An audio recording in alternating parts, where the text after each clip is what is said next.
The dust never stopped blowing on Vega 7. It covered everything. The buildings, the vehicles, the faces of soldiers who had forgotten what peace felt like. Taiho wiped his hands on a clean cloth and looked out the window of the medical outpost. The sky was orange, always orange, and the wind carried sand that scratched against the glass. He had been on this planet for 2 years now. 2 years of treating wounds. 2 years of watching people die. 2 years of wondering if the war would ever end. 3 months ago, the diplomats had signed a ceasefire. The fighting stopped, but the hatred remained. Human soldiers stood on one side of the demilitarized zone. Velthari warriors stood on the other. They watched each other with eyes full of memories. 12 years of war did that to people. It filled them with ghosts. Taiho was a medic.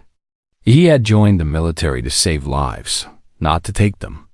His sister had died in a Velthari raid when he was 22. He still remembered her face. He still heard her voice in his dreams. But he did not hate the Velthari. He could not find it in himself to hate an entire species for what some of them had done. The medical outpost was special. It was one of the few places where humans and Velthari shared space. The idea was simple. Wounded soldiers from both sides could receive treatment here. It was supposed to build trust.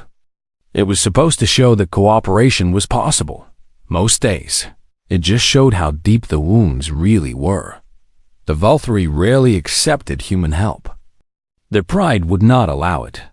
They were tall creatures, covered in scales that changed color with their emotions. They had 4 arms and eyes like liquid gold. Beautiful in a strange way. Terrifying in every other way. Taiho's friend Yuna worked in the communications room next door. She was sharp and quick with words. She made him laugh when nothing else could. Today, she had brought him coffee and complaints about the broken radio equipment. The whole system is falling apart, she said, leaning against his desk. Just like everything else on this rock. It will get better, Taiho said. You always say that, because I always believe it. Yuna shook her head, but she smiled. That was enough for Taiho. The afternoon brought something unexpected. A Velthari transport ship landed near the outpost. This was unusual. The Velthari had their own medical stations. They did not need human facilities. They did not want them. Taiho watched from the window as 2 figures stepped off the ship. One was tall, a warrior by the look of her armor. Her scales were dark blue, almost black. She moved with the careful grace of someone who had killed many times and would kill again without hesitation. The other figure was small, a child. She could not have been more than 6 years old by human standards. Her scales were softer, lighter, shifting between pale green and silver. She held her mother's hand and coughed. They came to the outpost. The warrior's name was Riva. She said this with her teeth clenched, as if the words tasted bad. Her daughter's name was Lyra. The child had a respiratory infection. It was common on human terraformed worlds. The air mixture was slightly different from what Velthari lungs expected. The nearest Velthari station is 3 days away, Riva said. Her voice was cold. She cannot wait 3 days. Taiho nodded. I understand. Please, bring her inside. Riva's scales shifted to dark red as she followed him into the treatment room. Red meant anger. Red meant danger. Taiho had learned to read Velthari colors during the war. It had kept him alive more than once. He worked carefully. He explained every step of the treatment to Lyra. He spoke softly, the way he would speak to any frightened child. He told her what each tool did. He told her when something might feel cold or strange. He asked her about her favorite things. I like the night flowers, Lyra said. Her voice was weak but curious. They glow in the dark. That sounds beautiful, Taiho said. We have something similar on Earth. We call them fireflies. They are small insects that make their own light. Insects that glow? Lyra's golden eyes went wide. I want to see them. Maybe someday you will. Riva watched everything. Her scales never stopped shifting between red and orange. She did not trust him. She probably wanted to kill him. Taiho understood. He had seen what humans had done to Veltari colonies. He had also seen what Veltari had done to human worlds. There was enough blood on both sides to fill an ocean, but Lyra was just a child. She had not chosen this war. She had not killed anyone. She had only been born on the wrong side of a conflict that adults had created. Taiho finished the treatment. He gave Lyra medicine that would help her breathe easier. He gave Riva instructions for the next few days. He answered every question with patience, even when Riva asked them with hatred in her voice. When they were ready to leave, something strange happened. Lyra reached out and touched Taiho's hand. Her small fingers were cool against his skin. Thank you, she said. Riva pulled her daughter away quickly. She said nothing. No gratitude. No acknowledgement. Just silence and red scales. But at the door, Riva paused. She turned her head slightly. She looked at Taiho for a long moment. Her scales flickered just for a second to something that was not red dot, then she was gone, disappearing into the dust with her daughter. Yuna appeared beside Taiho. What was that about? Taiho watched the dust cloud where the transport ship had been. I do not know, he said, but I think something just changed. He could not explain why he felt that way. He just knew it was true. Somewhere in the orange sky above, the universe was holding its breath. 2 weeks passed. The ceasefire held, but only barely. Every day brought new reports of tension. Small fights at border checkpoints. Angry words between diplomats. The peace was like thin ice over deep water. Everyone was waiting for it to crack. Taiho continued his work at the medical outpost. He treated human soldiers with broken bones. He helped Veltari workers who had been injured in mining accidents. He did not ask questions about who they were or what they believed. He only asked where it hurt. Yuna told him he was too kind for this world. Taiho told her that kindness was the only thing that made the world worth living in. On the 15th day, Riva returned. She brought Lyra with her for a follow-up treatment. The child's breathing had improved, but she still needed another round of medicine. Taiho could tell that Riva hated being here. Her scales were dark red from the moment she stepped inside, but Lyra was happy to see him. She ran to his side and started talking about the night flowers she had seen on her homeworld. She asked if he had found any fireflies yet. Taiho smiled and told her he was still looking. Riva watched them with narrow eyes. She said nothing, but her scales shifted slightly. There was less red now, more orange. Orange meant caution rather than anger.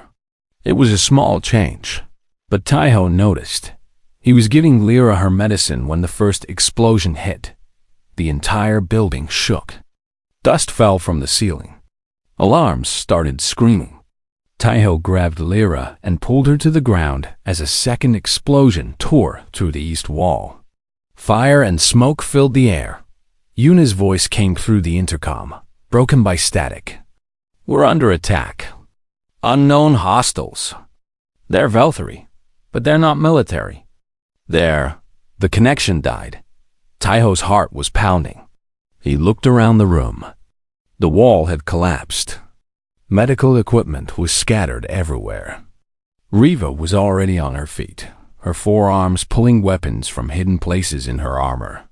The unbroken, she said. Her voice was cold as ice. They refuse the ceasefire. They think anyone who accepts human help is a traitor. What do they want? Taiho asked. Riva's golden eyes were hard. Death, for all of us. Another explosion shook the building. Screams came from outside. Plasma fire cut through the walls like paper, leaving burning holes wherever it touched. Taiho saw 3 Velthari warriors burst through the front entrance. Their scales were painted with white marks. War paint. They carried long curved blades that glowed with deadly energy. Riva moved like lightning. She met them with her own blades, forearms spinning in a deadly dance. She cut down the first 2 before they could react. But the third one was fast. He drove a metal spike through her shoulder and pinned her to the wall. Riva screamed. It was a terrible sound, full of pain and rage. She tried to free herself, but the spike held her tight. Blood, dark purple, ran down her arm. "Mother!" Lyra cried out. Taiho pulled the child behind a collapsed table. "Stay down," he said. "Stay quiet. I will protect you." Lyra was shaking. Tears ran down her small face. Her scales had turned pale white, the color of fear. Taiho held her close and tried to think. Yuna. He needed to reach. Yuna. She could call for help. He looked across the ruined room and saw her. She was hiding behind a metal cabinet, her fingers flying across a portable communication device. She caught his eye and gave him a quick nod. The signal was going out. Help would come, but help was 20 minutes away. More unbroken warriors poured into the building. They killed everyone they found. Humans, Velthari. It did not matter. Anyone who had worked together was guilty in their eyes. The floor became wet with blood. Ho stayed hidden with Lyra. He could hear the fighting getting closer. Riva was still pinned to the wall, still struggling. 3 warriors surrounded her now, laughing at her pain. "The daughter of a traitor," one of them said. He turned his head and scanned the room. "Where is the child?" Taiho's blood went cold. "Find her," the warrior commanded. "She dies with her mother." The other warriors began searching through the wreckage. They overturned tables. They kicked aside broken equipment. They were getting closer. Lyra whimpered. Taiho covered her mouth gently. His mind raced. He had no weapon. He had no training for combat. He was just a medic. Just a man who had spent his life trying to heal instead of hurt. But Lyra was just a child. The warriors found him. The leader was huge, easily 7 feet tall. His scales were covered in scars from 100 battles. His eyes were filled with nothing but hate. He looked at Taiho with disgust. Then he looked at Lyra with something worse. "A human protecting Velthari filth," he said. His voice was deep and cruel. "How far enemies have fallen?" "She is just a child," Taiho said. His voice did not shake. "She has done nothing wrong." The warrior laughed. It was an ugly sound. "She is the offspring of a traitor." "That is wrong enough." He raised his blade. It hummed with energy, glowing bright red. One strike would cut through flesh and bone like water. "The child of a traitor dies with the vermin," he said. Taiho looked at the blade. He looked at Lyra, trembling in his arms. He thought of his sister, dying in a raid so many years ago. He thought of all the people he had failed to save. Not this time. The blade came down. Taiho did not think. There was no time for thinking. There was only the blade coming down and the child in his arms, and something deep inside him that said no. He threw his body over. "Lyra." The blade struck his back. It was meant to kill a child. Instead, it carved through human flesh. The energy blade cut deep into muscle and scraped against bone. Blood, bright red, sprayed across the floor. Pain exploded through Taiho's body like fire. Every nerve screamed. Every cell burned. But he did not let go of Lyra. He wrapped himself around her like a shield. His body was all he had to give. So he gave it. The scarred warrior, Goral, stopped. He stood there with his blade dripping human blood, and he did not move. Something had cracked in his mind. Something he had believed for his entire life. In 12 years of war, he had killed many humans. He had seen them run. He had seen them fight. He had seen them beg for mercy. But he had never seen one do this. He had never seen a human throw away his life for a Velthari child dot. It made no sense. Humans were supposed to be weak and selfish. That was what he had been taught from birth. That was what every Velthari warrior believed. Humans cared only for themselves. They had no honor. They had no loyalty. They were nothing but animals pretending to be people. But this human was dying for an enemy's child. Goro pulled his blade back. Blood dripped from the edge and fell to the floor in small drops. He looked at Taiho with confusion in his eyes. Real confusion. The kind that shakes everything you know. Why? He asked. Taiho looked up. His face was pale. Blood ran from his mouth. His back was a ruin of torn flesh and broken tissue. He should not have been conscious. He should not have been alive. But something kept him awake. Something stronger than pain. "She is just a child," he said. His voice was weak. Each word cost him something. But his eyes were clear. There was no fear in them.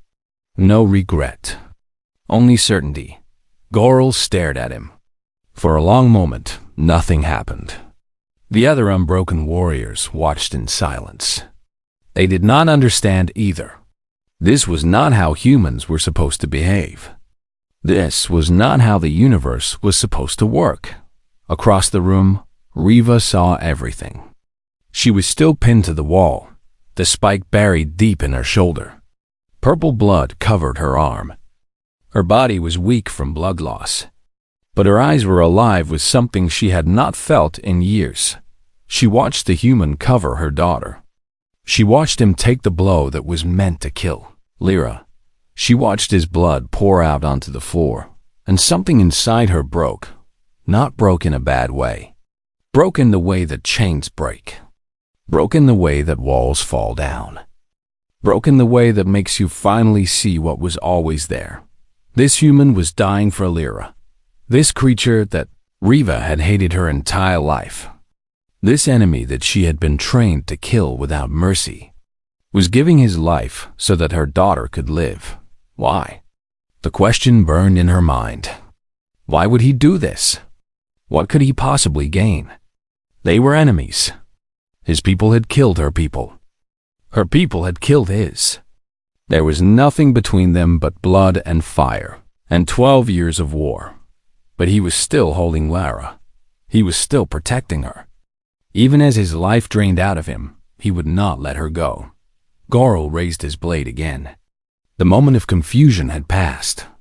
His face hardened. "Then you die together," he said. Lyra screamed. It was the scream of a child watching death come for the only person who had tried to save her. It was small and helpless and full of terror. Taiho did not close his eyes. He looked straight at Goro. There was no hatred in his gaze. There was no anger. There was only peace. The peace of someone who knew he had made the right choice. Goro began to bring down his blade, and then Riva moved. The spike had gone through her shoulder. It was buried deep in the wall. A normal person would not have been able to escape. But Riva was not a normal person. She was a mother watching her daughter die. She grabbed the spike with 2 of her hands. She braced herself against the wall with her other 2. And she pulled. The metal tore flesh. Muscle ripped. Bone cracked. Purple blood sprayed across the wall in a terrible fountain. The pain was beyond anything she had ever felt. It was the kind of pain that should have made her pass out. It should have killed her. But she did not stop. With a roar that shattered the glass windows, Riva ripped herself free. The spike came out with a piece of her shoulder still attached to it. She did not care. She could not care. Her daughter was in danger. A human was dying to protect her. And the monster who threatened them both was about to strike. Riva crossed the room in 3 steps. Goro barely had time to turn before she hit him like a storm. 4 arms. No weapons now. just claws and rage and the fury of a mother who had made her choice. She had chosen her daughter. She had chosen the human who protected her. She had chosen a new path, and Garl was standing in her way. Riva fought like nothing Garl had ever seen. She fought like the stories of ancient warriors, the ones who could not be stopped by pain or fear or death itself. She fought like a mother. Her claws found his face first. 3 long cuts opened across his scales, spraying dark blood. He stumbled back, raising his blade, but she was faster. 2 of her arms grabbed his weapon arm and held it still. Her other 2 struck again and again, tearing into his armor, finding the soft places between the plates. Garl was bigger. Garl was stronger. Garl had killed 100 enemies in single combat. But Garl was fighting a woman who had nothing left to lose and everything to protect. He tried to push her back. She did not move. He tried to cut her with his blade. She twisted his arm until the bone cracked and the weapon fell from his fingers. He tried to call for help, but no sound came from his ruined throat. Riva's hands closed around his neck. She lifted him off the ground with strength that should have been impossible.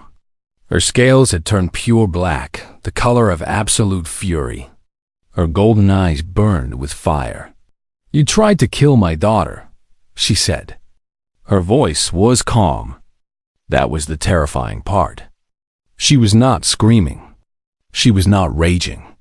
She was simply stating a fact. "You failed," she said, and she crushed his throat.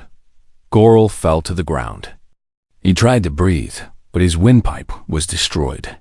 He tried to move, but his body would not obey. The light faded from his eyes slowly, and the last thing he saw was Riva turning away from him. He was not even worth watching die. The other unbroken warriors moved to attack.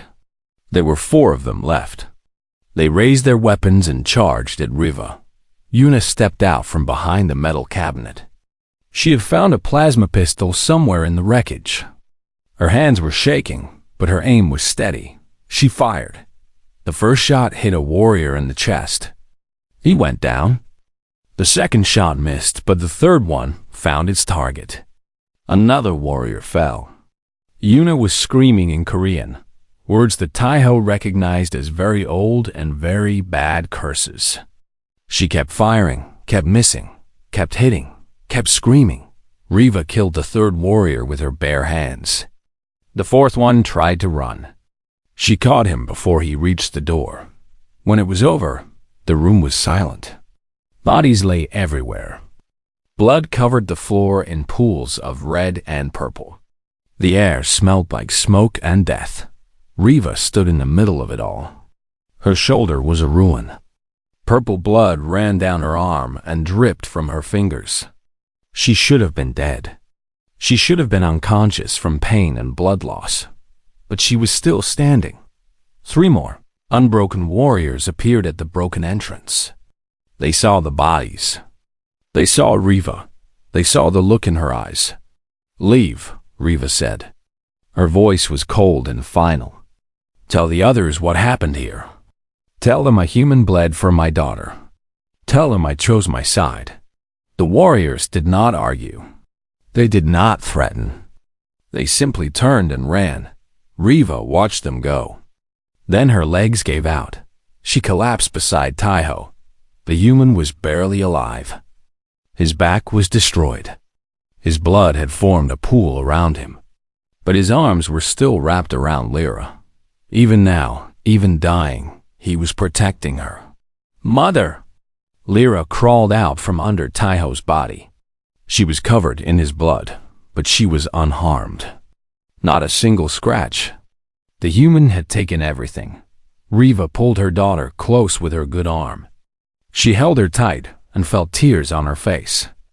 Valtteri did not cry often, but this was not an ordinary moment. "You stupid creature," Riva whispered to Taiho. "You stupid brave creature." Taiho opened his eyes. They were dim and unfocused, but he smiled. It was a weak smile. The smile of someone who knew he was dying and had made peace with it. "She has your eyes," he said. Riva did not understand humans. She had fought them for 12 years. She had hated them for longer. But this one, this simple medic who had no weapons and no training, had done something that no Velthari warrior had ever done for her. He had given his life for her child without asking for anything in return. "Do not die," she said. It was not a request. It was a command. "You do not have permission to die." Yuna ran to them. She fell to her knees beside Taiho and started examining his wound. Her face went pale when she saw the damage. "It is bad," she said. "Very bad. But help is coming." 10 minutes.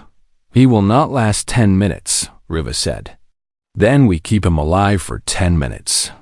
Yuna started giving instructions. She told Riva what to do, how to apply pressure, where to hold, what to watch for. The Velthari warrior followed every command without question. Her hands, which had killed so many humans, now worked to save one. Lyra sat beside them, holding Taiho's hand. She was crying quietly. Her scales flickered between white fear and something else. Something blue. "Do not die," she said. "Please do not die. You said you would show me the fireflies." Taiho's lips moved. No sound came out, but Lyra understood. He was trying to say he would. He was trying to keep his promise. The minutes stretched like hours. Yuna and Riva worked together, their hands covered in the same blood, their faces marked by the same determination. Human and Velthari. Enemies by birth. Allies by choice. When the rescue ships finally arrived, they found something impossible. A wounded Velthari warrior, performing human first aid on a dying human medic, while a human woman shouted instructions in Korean. A child sat between them, holding the man's hand and whispering about glowing insects. The medics took over. They loaded Taiho onto a stretcher and rushed him to the ship. Yuna went with him, still talking, still encouraging. Riva stayed behind with Lyra. She watched the ship lift off and disappear into the orange sky. "Will he live?" Lyra asked. Riva did not answer. She did not know. But for the first time in 12 years, she found herself hoping. Hoping for a human to survive. Hoping for an enemy to live. The war had changed her. But this moment had changed her more. She held her daughter close and watched the sky and waited. Taiho survived. The doctor said it was impossible. The blade had cut through his spine. It had damaged nerves and muscles that could never fully heal. He should have died in that room, holding an alien child, bleeding out on a dusty floor millions of miles from Earth. But he did not die. The surgery took 14 hours. The recovery took 6 months. When Taiho finally walked again, he walked with a limp that would never go away. A long scar ran down his back, raised and pink. A permanent map of the moment he chose a child's life over his own. He did not regret it. Not for a single second. The story spread faster than light. Someone on the rescue team talked. Then someone else. Then a reporter got involved. Within weeks, every human and Velthari in the galaxy knew what had happened on Vega-7. A human medic had thrown himself in front of a blade meant for a Velthari child. A Velthari mother had torn herself free from a wall spike to save the human who protected her daughter. Enemies had become something else in the span of a few terrible minutes. The news changed things. On human worlds, people who had spent their whole lives hating the Velthari started asking questions. If that medic could do that, maybe the aliens were not all monsters. Maybe some of them were just people trying to protect the ones they loved. On Velthari worlds, the reaction was more complicated. The Unbroken called Riva a traitor. They put a price on her head. But others saw her as something different. A warrior who had found something worth fighting for beyond hatred. A mother who reminded them what they were really protecting. The peace talks accelerated. Not because of diplomats. Not because of treaties. But because ordinary people on both sides heard, the historians started to believe that peace was possible. Tai-Ho returned to Vega 7 after his recovery. The medical outpost had been rebuilt, bigger and better than before. He walked through the new doors with his slight limp and found Yuna waiting for him. She hugged him so hard that he could not breathe. "Do not ever do that again," she said into his shoulder. "Do what?" "Almost die. I am serious. I will kill you myself if you try." Tai-Ho laughed. It was the first time he had laughed in months. It felt good. Riva visited on the third day after his return. She came alone, without Lara, without guards. Her shoulder had healed, but she carried her own scars now. The spike had left a hole that would never fully close. She stood in the doorway of his office and said nothing for a long time. Tai-Ho waited. He had learned that sometimes words needed time to form. "I do not understand you," Riva finally said. "That is fair. I do not always understand myself. You almost died for my daughter. You are not her father. You are not her family. You are not even the same species. Why?" Tai-Ho thought about the question. He had been asked it many times during his recovery. By doctors, by reporters, by generals who wanted to use his story for propaganda. He had given different answers each time, but Riva deserved the truth. "Because kindness does not need a reason," he said, "and because children do not get to choose which side they are born on." Riva's scales shifted. They had been orange when she arrived, the color of caution. Now they flickered to something softer, something blue. "The unbroken want me dead," she said. "I cannot return to the Empire. Lyra and I have nowhere to go. You could stay here." The words came out before Tai-Ho could think about them, but he did not take them back. He meant them. Riva stared at him. Her golden eyes searched his face for lies, for hidden motives, for the trick that she had been taught all humans would eventually reveal. She found nothing but an open offer. "Why would you want that?" she asked. "Because Lyra asked me to show her fireflies. And I always keep my promises." For the first time since Tai-Ho had met her, Riva smiled. It was small and uncertain, and probably the first smile she had given a human in her entire life. But it was real. "You are very strange," she said. "I have been told that before." Years passed. The ceasefire became a real peace. Trade routes opened. Cultural exchanges began. Humans visited Velthari worlds. Velthari walked the streets of Earth. It was not perfect. There were still people on both sides who remembered the war and could not forgive. There were still fights and arguments and moments when everything almost fell apart. But it held. Tai-Ho watched Lyra grow up. She learned to speak Korean from Yuna. She learned about Earth's flowers and animals and history. She asked 1,000 questions about everything and remembered every answer. She was 12 years old when she told Tai-Ho she wanted to be a diplomat. She wanted to help humans and Velthari understand each other. She wanted to make sure no one else had to grow up in a war. Tai-Ho told her it was a wonderful dream. He was there when she gave her first official speech. Years later, she stood at a podium on Earth, the first Velthari ambassador to the human homeworld. Her scales were bright silver, the color of joy. She spoke about peace and understanding, and the moment when a stranger saved her life. She did not call Tai-Ho a stranger anymore. She called him something else. A word in Velthari that meant more than friend, more than family. It meant someone who had given you the gift of life. The ceremony was held at a memorial site. On Vega 7, a monument stood where the old medical outpost had been. It showed two figures, a human and a Velthari, reaching toward each other. The plaque at the base read, "Here, a human chose mercy. Here, a mother chose hope. Here, the war truly ended." Tai-Ho stood in the crowd, walking with his old limp, watching the daughter he had saved give hope to the galaxy. Yuna stood beside him, her hair gray now, her eyes still sharp. "You did this," she said, double quotes. "No, I just did what anyone would do." "That is not true. And you know it." Taiho shrugged. Maybe she was right. Maybe what he had done was unusual. But it had not felt unusual at the time. It had just felt necessary. Riva found him after the ceremony.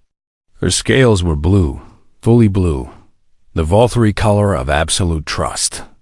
She had not shown anyone that color in decades. "Thank you," she said. "For what?" "For everything. For my daughter. For giving us a future." Taiho looked at her, this warrior who had been his enemy, who had become his ally, who was now his friend. "Thank you for fighting," he said. "For choosing us when you had every reason not to." Riva placed one of her hands on his shoulder. It was a gentle touch, the first she had ever given him without violence behind it. "We chose each other," she said. "That is how peace begins." Above them, the sky of Vega 7 was finally blue. The dust had settled. The orange was gone. And somewhere in the distance, carried on the evening wind, small lights began to flicker. Lyra saw them first. She ran toward them, laughing, her scales shifting through every color of happiness. "Fireflies!" she called out. "Taiho, look!" Fireflies. Taiho watched her chase the lights. He thought about his sister, who had died so long ago.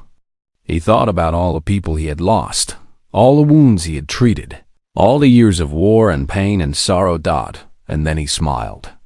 Because somehow, despite everything, there was still beauty in the universe. There was still wonder. There was still hope. Yuna took his hand. Riva stood beside him. Lyra danced among the glowing lights. The war was over. The healing had begun, and that was enough.